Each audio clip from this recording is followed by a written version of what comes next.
Here we go. All right, so I'm gonna share with you. Can you all see my screen right now? Yes. Yes. Okay. So I'm going to go over a quick review of the paper, review the rubrics with you guys. We'll discuss the hypothesis and then open it up for any individual questions that you have regarding your paper. Okay. I'm going to ask you for right now, go ahead, put yourself on mute. When you have a question, then you can unmute yourself. But for right now, just that way we don't we don't have any background noise right now. But if we ended up with background noise, it helps us with background noise. Okay. So the FBA paper document itself, I'm going to pull that up. Go away. Let's go over here. Share. I don't want to share that. I want to share this. Okay, so this is the document that I uploaded for all of you into D2L. And this is where you can go ahead and put all of your information. Your running head, I'm not really overly concerned about that. It will end up just probably being FBA. And the top part here is is the header. So all you have to do is change where it says shorten title up to 50 characters. All you have to do is just type in FBA paper, and that's it. And what's nice is that's just going to automatically pop up on all of your pages, so you don't have to worry about anything else. Okay? You're going to leave the rest here, put your name in, and University of North Georgia. That's all you have to do on the first page. So the second page, I've already set up the paper for you with the 1/2-inch first line indent and double spaced. Okay. The heading levels have been set up for you as well. So all you have to do is where it says enter information here, just enter your information about your paper. Okay. So right here is going to be a brief introduction, just what this paper is. This is, something really simple. This is an analysis of a student in whatever grade, the student's name, discussing behaviors that we see in class, just something really brief. Really, it should only be about 3 to 5 sentences. Anything more than that is too much. Okay. Your student profile information, you have that already. You're going to enter all of your student background information. I want everything, as much information as you can give us. This is where you're going to put in your information from your interviews, the type of class the child is in. All of that information is going to go here in where it says student profile. Okay. If you look at I minimized it. Hold on. If you look at the rubric here for that part of the paper, again, this didn't have a lot of real detailed information, but your student profile is really all that, everything you can give me as far as background of the child. Okay. You're going to give us here. When you get into your problem behavior statement, when we went over this in class, this has more information. So your student profile should probably be about 3 paragraphs, the home history, the social history, and then the problem behavior. Okay? Your problem behavior statement is right here for you. The behavior problem statement or operational definition defines the behavior. The sentence starter is whatever the behavior as defined by. So if you're talking about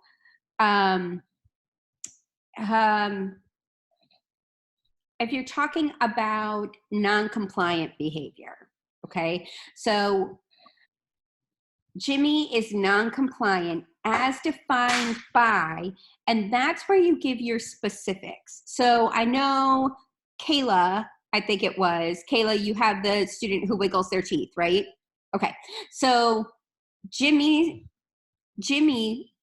non-compliant behavior as defined by wiggling his teeth when the teacher has asked him to do something in class. Okay, do you see how that's really specific as far as the sentence starter? So again, you want that behavior to be written in measurable, observable, and specific terms.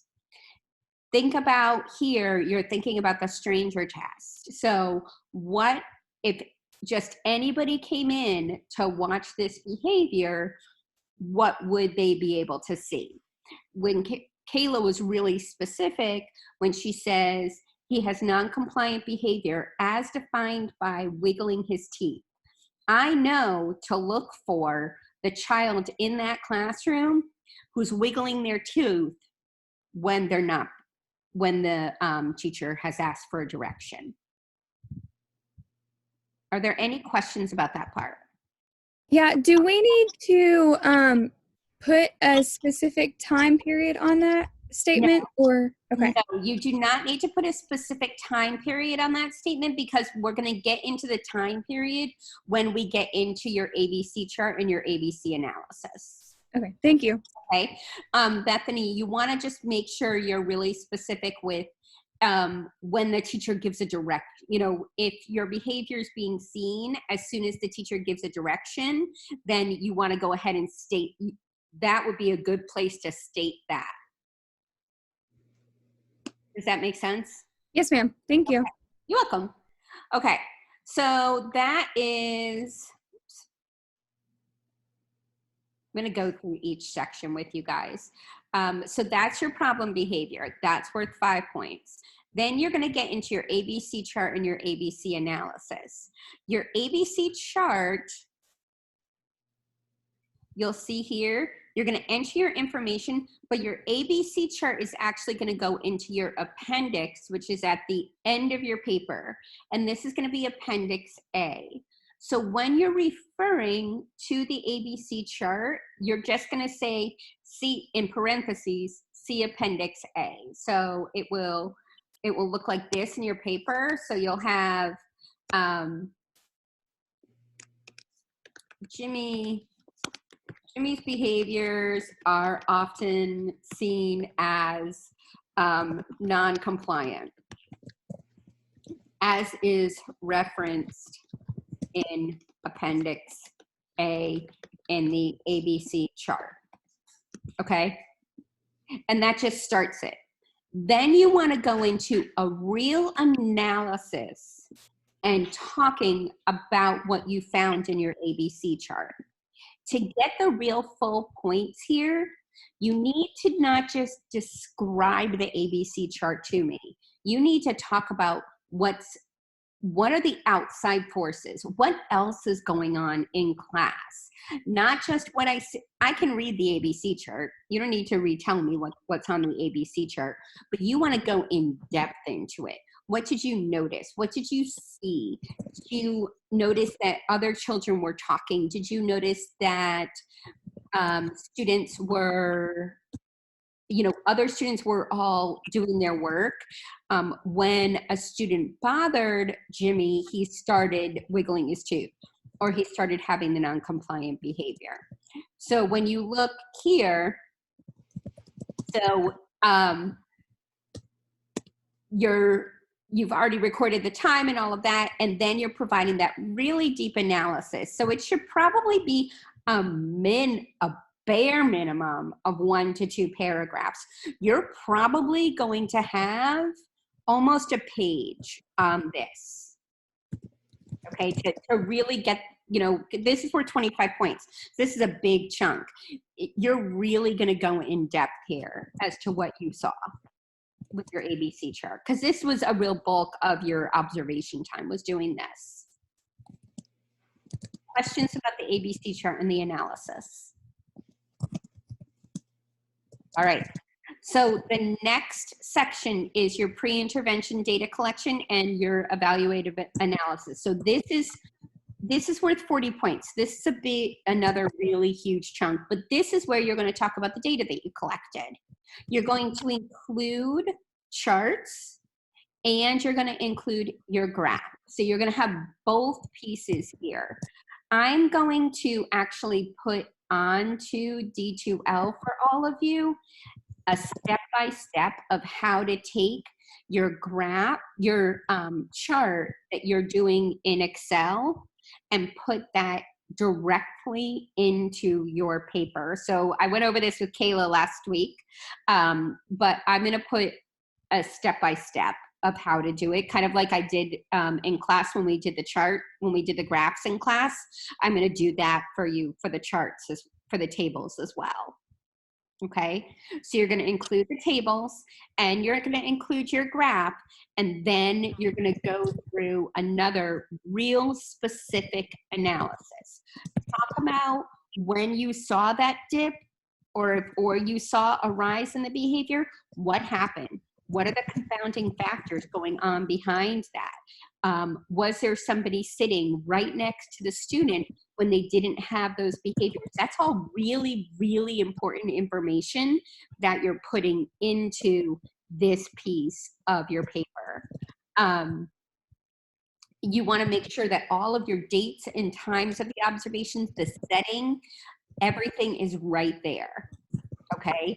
Because this all leads to your function of the behavior and your hypothesis, because there's really not a wrong answer for the analysis of the behavior or the hypothesis that you have.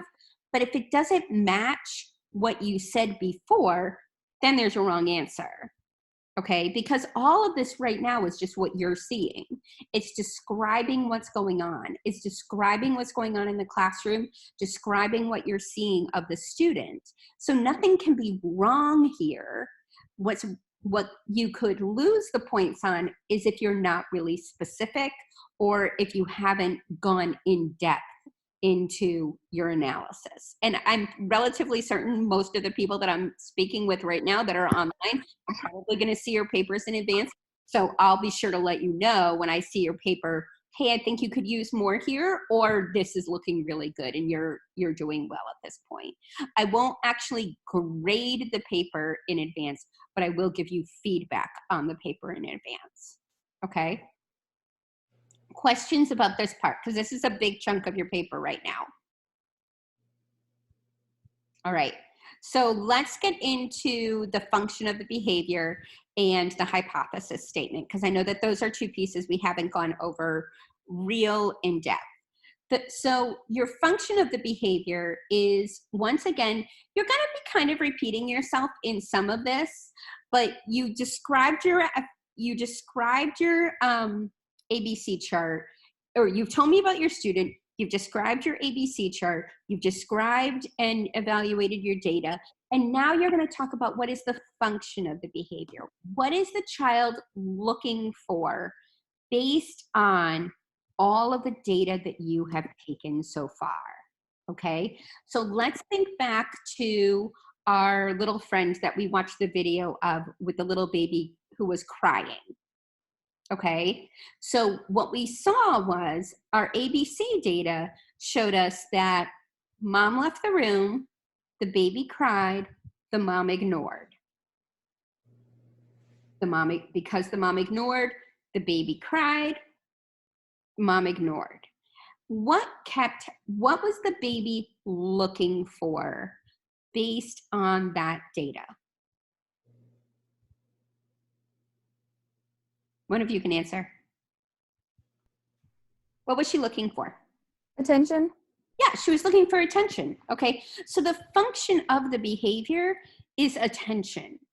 But in this section, what I would do in at least 2 paragraphs, I'm going to talk about what we have seen. Okay, we've seen that this child throws tantrums. And the child is throwing tantrums whenever the mom isn't in the room. We found that when the mom isn't in the room, the child starts tantruming and the mom ignores the behavior. Okay, so we know that this child has attention-seeking behaviors. And that's the information that's going into your analysis and the function of the behavior. It may be 2 paragraphs. It may not quite be 2 paragraphs. It may be, just over 1 paragraph. But this is where you're taking all of the data and bringing it down to the nitty-gritty of what is the function of the behavior. What questions do you have here? Because I know this is something we didn't talk a lot about in class.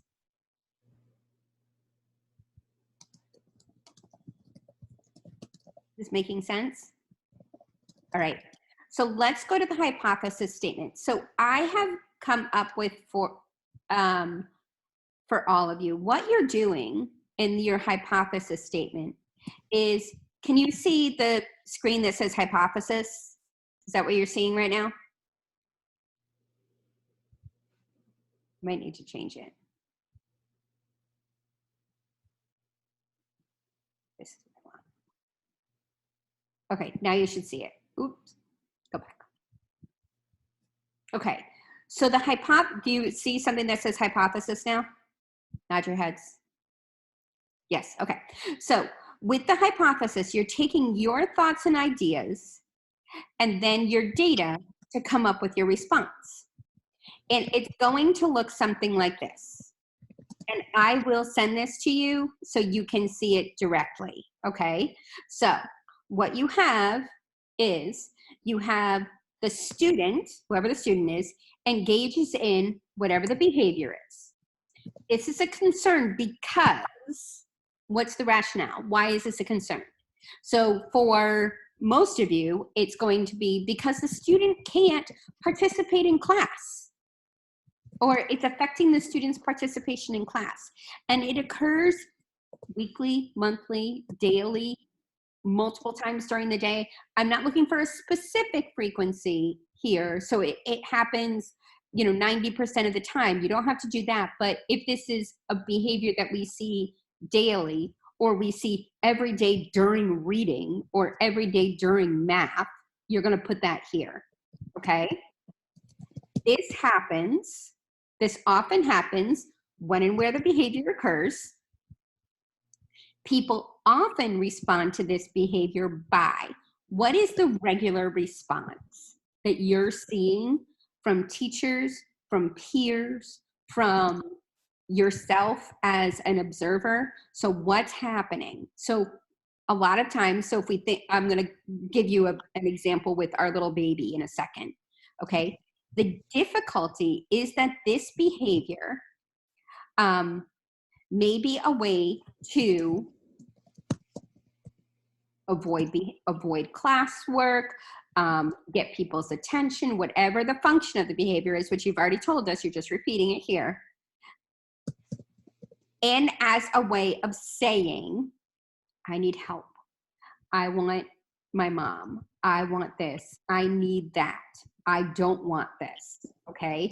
So the reason behind the function, which is hard to necessarily know, because again, this is all hypothesis. So there's nothing wrong here as long as it matches the data that you've already given us. And then you're finally going to say, our concern is that our typical responses may be reinforcing this behavior. That's it. That's your hypothesis, okay? You can use this exactly word for word, what you see here, okay? Just plug in the information for your individual child. You don't have to use this, but I can tell you that if you use this, you will have your hypothesis, okay? So let's go back to our little friend that we had observed earlier in the semester. So here's Sarah, okay? Sarah engages in tantruming behavior. This is a concern because when she isn't getting the attention she wants, she will tantrum, which could be seen as inappropriate in public situations. And it occurs whenever she doesn't get the attention that she is looking for. This often happens when her mother is not present and she wants her mother's attention. People often respond to this behavior by ignoring the behavior. The difficulty is that this behavior may be a way to, I didn't write this right, but to be disruptive and as a way of attention seeking. Our concern is that our typical responses may be reinforcing the behavior. Does that make, do you understand how I took everything that we learned about Sarah, who I gave her a name, everything we've learned about Sarah by watching her video of her throwing temper tantrums right here. Now, I don't know that it necessarily is attention seeking. I don't know that she wants her mother's attention. I don't know that it's always ignoring. But based on the data that I have and based on the observations that I've done, this is what we're seeing. Questions?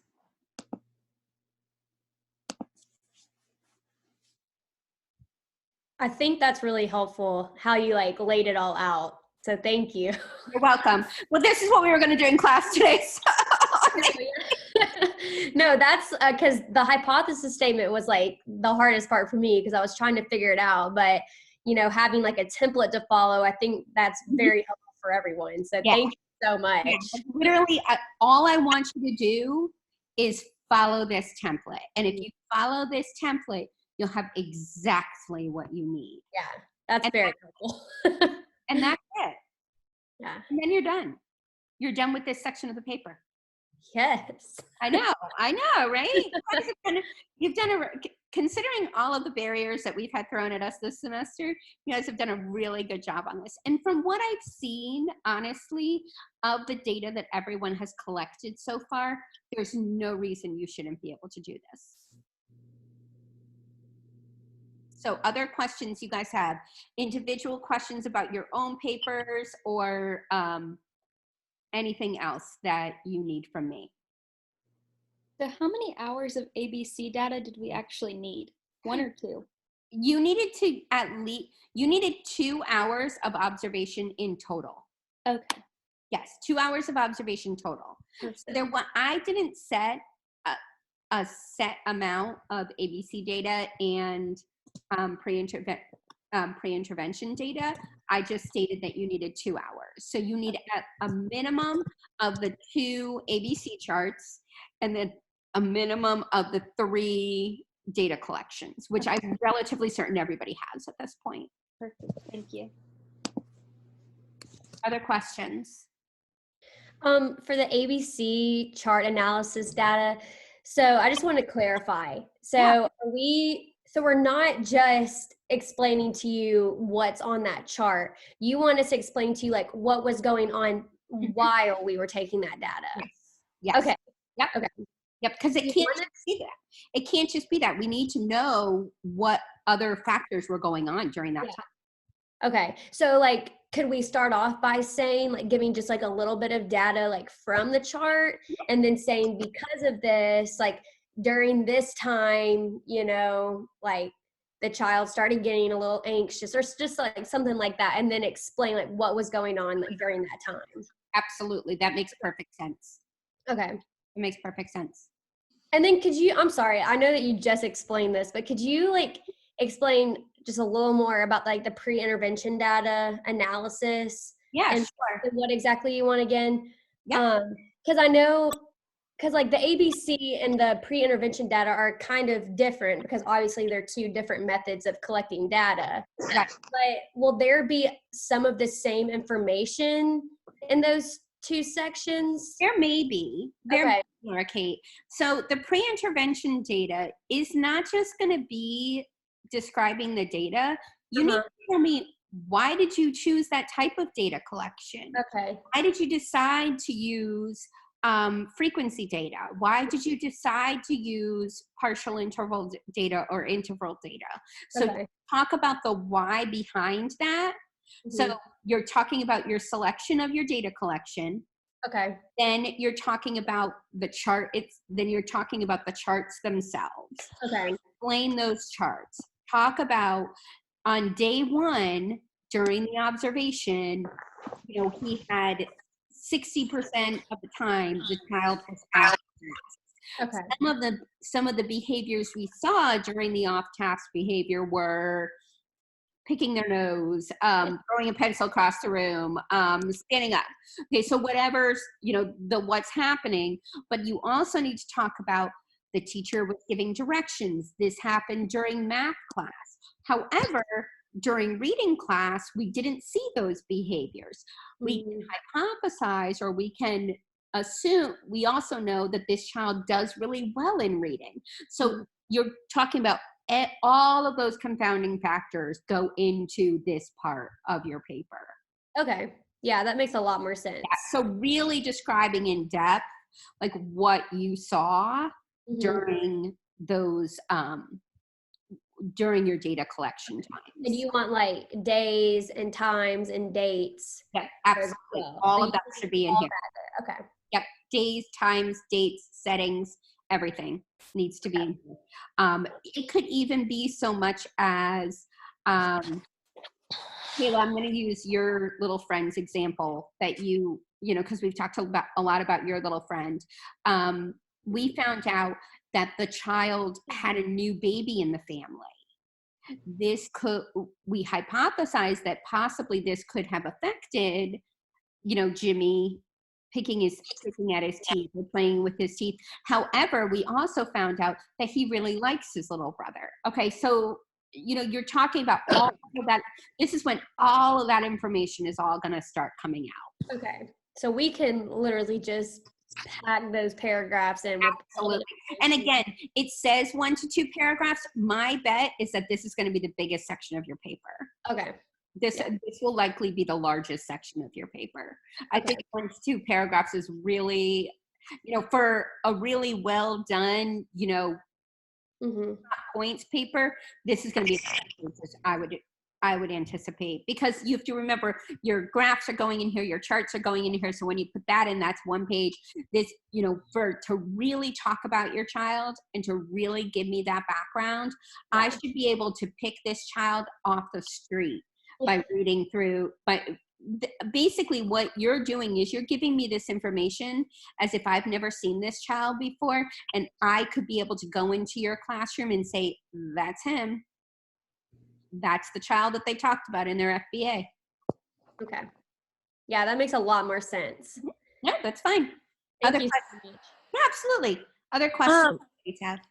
I have a question about how to define my behavior. Okay. So my child is really off-task behavior, but I don't know how specific I need to get with like the as defined by. Okay. So like my child, like, he'll turn around in his chair and like, well, he'll have his chair facing the board, but then he'll just spin around and put his head on his desk, and like he'll play with his hands and he'll play with his feet, and he'll like make explosion noises. But I just don't know how to put that in a concise sentence of off-task behavior. Okay, Kaylee, that's an excellent question. When you're doing that part, you can say the child is, hold on 1 second. Brady, get over here right now. Over here. Thank you.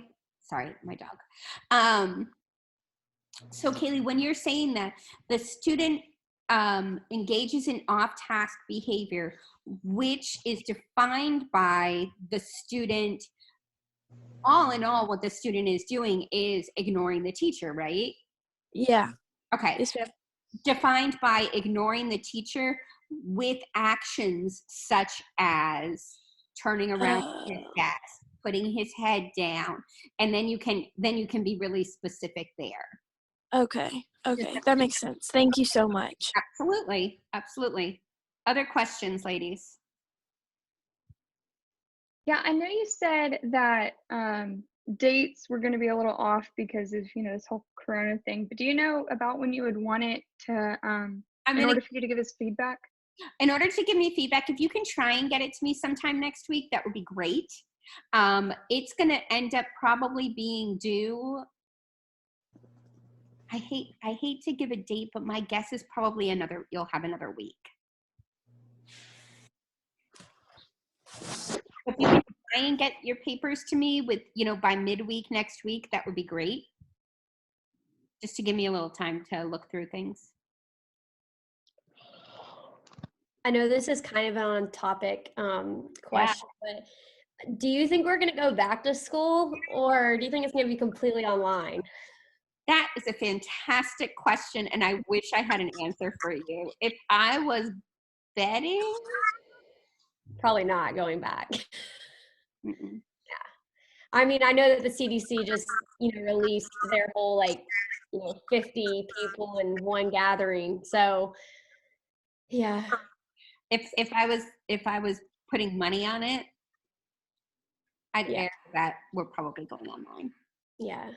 Well, do you know, I know that you probably don't know, but what's going to happen, I know that we have most of our data for this case study, but for a lot of our case studies, we don't.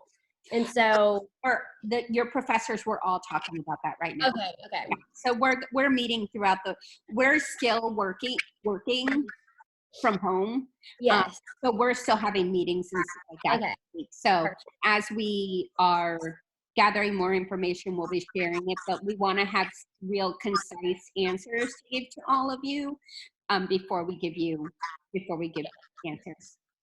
So even this paper, we're going to have, this piece you guys have done, so we can really grade this piece, but even this paper, we're talking about we may have to scale it back. Yeah.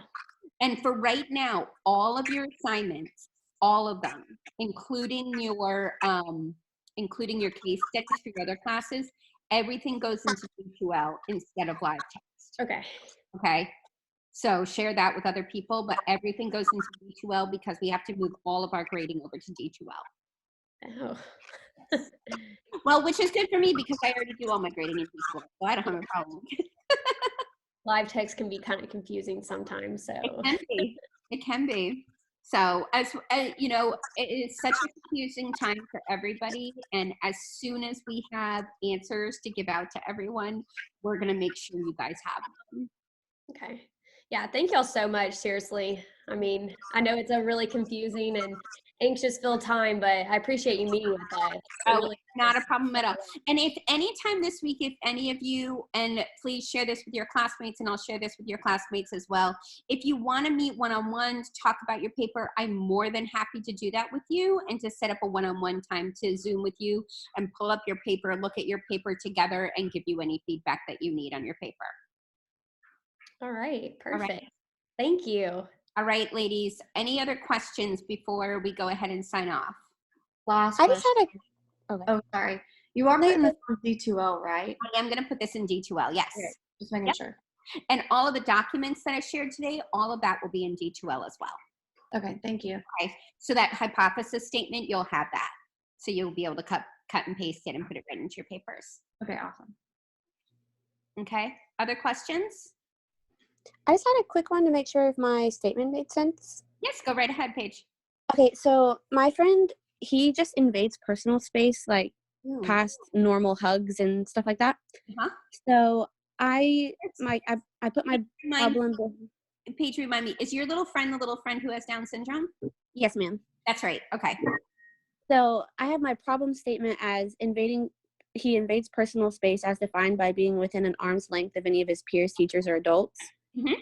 But I've been having kind of a hard time with the function of the behavior because I feel like I don't want to just say something and it not make sense. So what are you thinking is the function? I was thinking about just attention, like he just wants to be seen, but I didn't know if that was just like projecting or not. Nope, that's not projecting at all. That's my puppy. Oh my gosh, hi. That's Brady. I know. Hi, Papa. Whenever he hears me on Skype and things like that, he likes to be part of the picture, don't you? Yes, you do. I know. They don't need to see your face. There you go. Okay, yes, honestly, Paige, I would anticipate that is the function of his behavior. Okay, I was just afraid that I was projecting what he was doing, and it might have been something else, but okay. Yep, absolutely. Okay, thank you. Okay. If anybody wants to send me data that they have or anything like that, please feel free. Send it to me. I'm happy to look at it and get it back to you as soon as possible so that you can move forward with your projects. All right. Any other questions, ladies? Okay, Brady, say goodbye. Say bye-bye. Say bye. I know, he's like, oh, look at all these people. All right. All right, ladies, thank you all so much for checking in this morning, and I will see you all hopefully very soon. Okay? Bye, Thank everybody. you. You're welcome.